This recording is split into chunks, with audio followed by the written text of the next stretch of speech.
First of all, I'm going to ask you, do you know what is this? This is unprocessed ogruba. I don't know which tribe, I don't know if all tribe know this spicy or is it this stuff for food, but every Igbo know this. So this is ogruba. It is used for cooking. It gives one kind taste on your food. But one thing about this ogruba is that to process it is very very hard. It's my mommy that normally do it for me. Whenever my husband came visiting home, she cook it, process it, pound it, as in anyway, prepare it, mold it, dry it, and give it to my husband to give me, so I can use it for cooking because it is very very expensive in abroad. We're based in Lagos and I'm from Enugu, so it's very very expensive in Lagos. Like if you see small tiny thing, they will tell you that it's 200 naira, and it will not even give you that taste that you want to say. Like it's not even the original ogruba. If you want to do original ogruba, that is what I'm doing now. So how my mommy used to do it is that after cooking it like this, we as in when she's done cooking it like this, instead of her to use this method like now that I'm going to pour it inside the engine, instead of her to do it like this, she's going to get a train, take some portion and start removing the seed of that ogruba one by one. You are seeing something white in that ogruba, that's the seed, and the brown one is the shell. So she's going to start removing the seed one by one. Imagine how many seeds are you seeing there? This thing that is this not a full of palm? So she's going to be removing the seed one by one. Sometimes I used to do it when I was when I was still at home, when I'm not married. Sometimes sometimes if you go do self, you sleep go, you go doze off because of sleep, you go doze off as in you sleep off while doing it, because it's so it's so boring. So this time my co-wife introduced this method to me. She said that this method is the best and it's so easy and simple. So after now, as you can see in the video, we are done cooking the ogruba. We cook it overnight. And in the morning we started processing it. So instead of using your finger to remove the seed one by one, we decided to use this method. First of all, we are going to pour it in. She asked me to pour it inside the engine that she's coming. So this is it. I pour it inside the engine, and when she came out, she starts the engine. And one thing about using this method is that you have to be careful. If you want to use this method, you have to be careful, because there's a way that you break this thing, you will pieces everything. In fact, you will blend everything together, even the shell and the seed, which is going to make everything worse. In fact, you're not going to get anything out of it again. So if you want to use this method, you have to be careful, you have to be expert. You know, the way you want to break beans into two. You will not make it pieces, but the beans is going to break into equal parts. That was what. So when she came out, she started the engine. When she started the engine, I was like, which kind thing is this now? In fact, I was surprised. So this is this is what I saw. You know, me too, because even me today is the first time that I'm seeing this kind of thing. I've not ever seen this method of processing ogruba. Is the one that my mommy taught me. How to using your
ogurugba in making a living, try this method. So guys, you can see how we are done. When we are done, she opened the engine. Just look at how the engine was, for you to see that the thing did not pieces. For you to see that the engine was so loose. You can see there was a huge gap inside the blade, inside the two blades. There was a huge gap between the two blades. So after that, we went to the next step, which was to put it inside a barrel. You are going to see how we did it. We pour it inside a big bowl. Let me say, we pour it inside a barrel, and we added a huge water. You're going to see it. Maybe you should just calm down and watch how we did it, because I made sure that I filmed everything for you guys, just to make sure that I will not skip any part, because it is very, very necessary and important. So if you want to do it, you do it from the beginning to the end. So we pour it into a wheelbarrow, and my sister got 3 buckets. Was it 4 buckets or 3 buckets? It was 4 buckets of water. Here I viewed it very well for you to see how it is. You can see the shell did not pieces and the seed did not pieces, but it just break into parts and the seed removed from the shell. You can see how it is. So I make sure that I viewed it for you guys very well. So when you want to do your own, make sure that it is this way. That is when you want to start doing your own, when you want to start blending your own in that engine. If it's not like this, make sure that you make it like this, so you not gonna run your group by that. You say that it's here that you saw it. You saw it on my page, Abby. So after that, we got 3 buckets of water. We poured it inside a barrel, and we poured water. When you poured water, the shell is going to be on the top of the water. It's going to hang, that is, it's going to be at the top of the water, and the seed is going to sink under. You see the way my co-wife is doing it. You saw the way my co-wife you see the way my co-wife is doing it. So the seed will sink under the water, and the shell will come up, and you're going to use something like a filter and be removing the shell at the top of the water. You see. So after this, make sure that the seed have been completely separated from the shell. As you're filtering it, you'll be turning it to help the shell come up.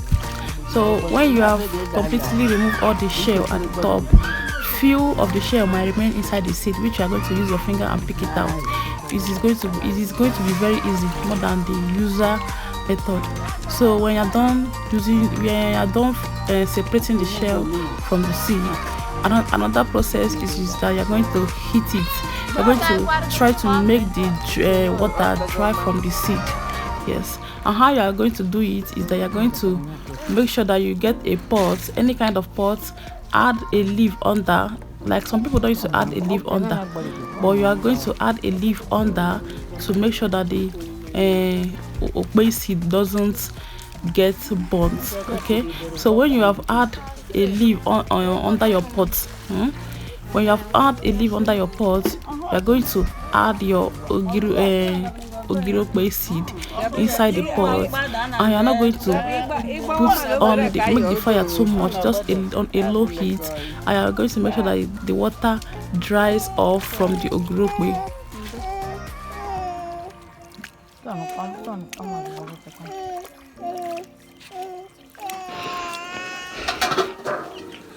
So like I said, that she added a leaf under the pot before she transferred the okpei seed into the pot, and on a low heat you are going to try to make the water contained in the okpei seed to dry off before we proceed to another step. She makes sure that the water contained in the okpei seed dried off and on a low heat, and the use of the leaf under the pot is made to help it not to get burnt. You see, so you are seeing the leaf under the pot, Abby. So when the water dried off, you bring it down, transfer it into a train, because it has to cool off first before we proceed to another step. So the part 1 of this video is going to end here, and I'm going to post the part 2 because there's still another process it will undergo before you get that original okpei that will give you that sweet taste on your food. Okay, so she transferred it to the train.